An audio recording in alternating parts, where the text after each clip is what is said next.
contacted the syndicate, offering to buy a large consignment of plastic rice. He knew it was a risky gamble, but it was the only way to lure the kingpin out from his lair. The meeting was set in a seedy bar in Old Delhi, a labyrinthine warren of narrow alleys and crumbling buildings. Vikram, his nerves steeled, sat across from the Plastic King, a portly man with shifty eyes and a greasy smile. They bargained, their words laced with veiled threats and promises of untold riches. Unbeknownst to the criminals, the bar was surrounded. Colonel Rathore and his team, armed and ready, waited for Vikram's signal.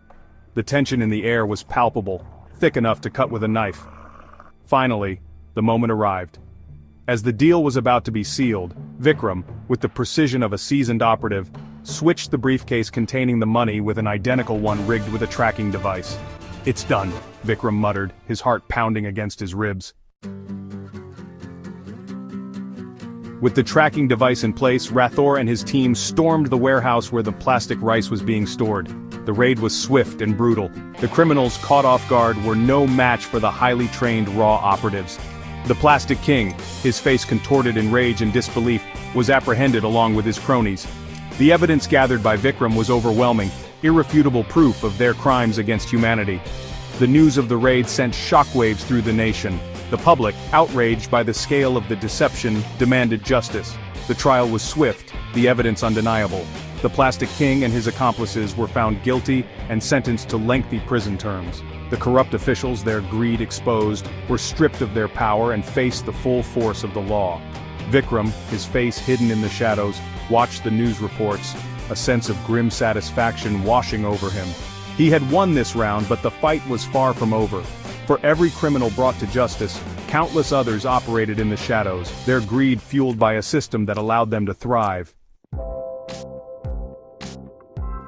With the mission successfully completed, Vikram slipped back into his life as an unassuming insurance salesman.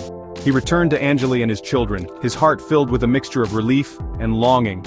"Papa, you're back early!" Rohan exclaimed, his face breaking into a wide grin. Priya, clutching her favorite doll, ran towards him, her tiny arms wrapped around his legs. Vikram scooped her up in a hug, burying his face in her soft hair. He had missed them, the comforting normalcy of their lives. Here, in the warmth of his family's love, the shadows of his secret life seemed to recede, if only for a little while. That night, as Anjali served his favorite aloo paratha, Vikram noticed a news report on the plastic rice bust. "Those monsters," Anjali muttered, shaking her head in disgust. Vikram nodded, forcing a smile.